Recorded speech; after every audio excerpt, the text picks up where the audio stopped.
Alright, what's going on guys? Kite here. We did our PvE one earlier today. Check that out. Now we're talking about PvP. We're going to work from the bottom up just like I did last time. We have 3 of the 4 base ones, what we call Gen 1, and then Gypsophilia. So these two right here, just a little bit of damage. They can seem like they're doing a bunch of damage, but anything at level 400 is going to feel like it's doing a bunch of damage. Candok, it can do an okay heal, but once you're at the higher levels, that's going to be 1, maybe 2 abilities worth of heal, which a fairy can do more than a summoner in most cases. Gypsophilia, for there we don't have any. If we had like a longer like MOBA style map or something, then she could do something.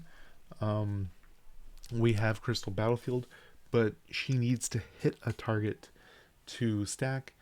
Maybe in Crystal Battlefield she can be okay, but only if you're always in combat, always alive, because if you die, you obviously lose it. But if you're always alive, then you can make anything work, right? She just doesn't bring much to the table.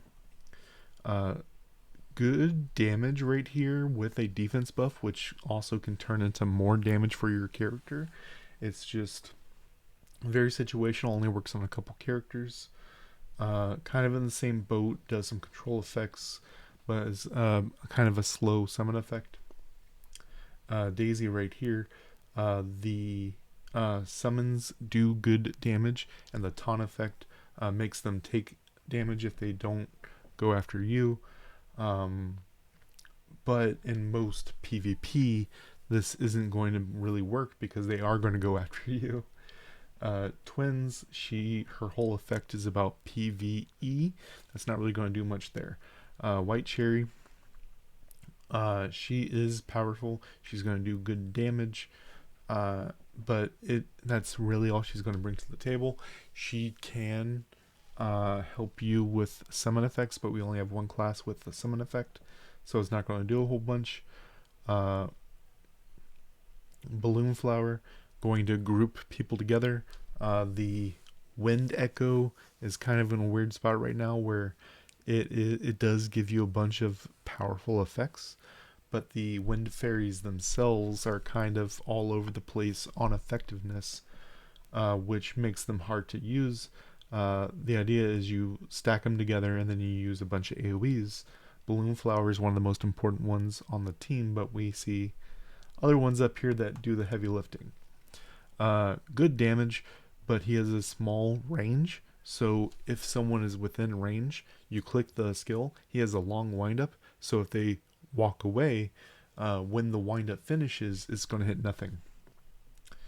Fiola, good AoE, good knockup. The issue is they're giving like knockup resistance on everybody at this point, so that's why she's stuck at B. Carnation's kind of in a similar boat. She does good AoE, good slow, but it's just tough because they have to kind of be in there for you to really work together. It would be amazing if you could have, obviously you can, but how echoes work at this point, it's tough to make this work, but it'd be great if you could do Carnation, Balloon Flower, would be really, really funny, especially, Dandelion. It's just a fun thing. Marigold, in the same boat, literally the same as Carnation. Good AoE, slow. It's just a long, long windup. Dandelion, very powerful, probably second highest damage of any of the fairies. If you look at the full spread of damage, it's just you can't swap abilities during that time, and it only goes at that one location. It does not follow the unit. Lavender and Hyracanthe are the 2 that I had the least experience with, so I could be a little bit off on these 2 in particular.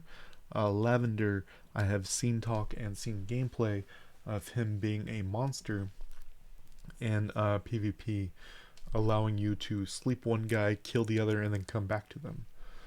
Hyracanthe, giving you pierce rate cooldown reduction, always going to be good on any character you're on. Exoria, giving you the buffs, decent damage. Mistletoe, basic attack, heals you as well as puts up the dome so you can play some cat and mouse kind of games. Rose, good damage. Silence, they can't use skills. That allows you, if you're doing something like Lancer, that can allow you time to get your next cooldown to CC them even more. And if you use something like Nightmare, they're going to have a Nightmare. Sakura, pierce rate, stun. That's kind of what you want in PvP, right? Anathria, if they're under 60%, she does execute type damage. It's not an instant kill, but it really feels like it. And if they do survive, she reduces their healing. So it's kind of like a kiss of death. You're going to die now. Licorice and Primrose, both in kind of the same boat.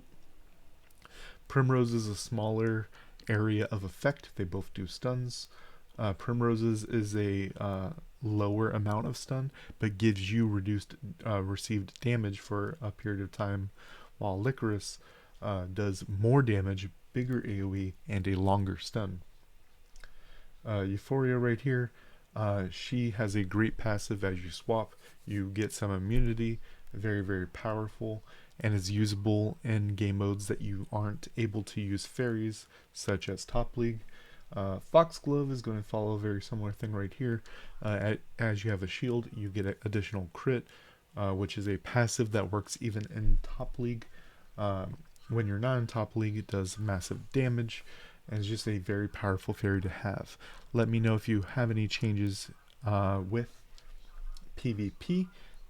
Especially let me know if you have more experience with Hyracanthe or Lavender, and how you feel about them down below. Till next time, guys.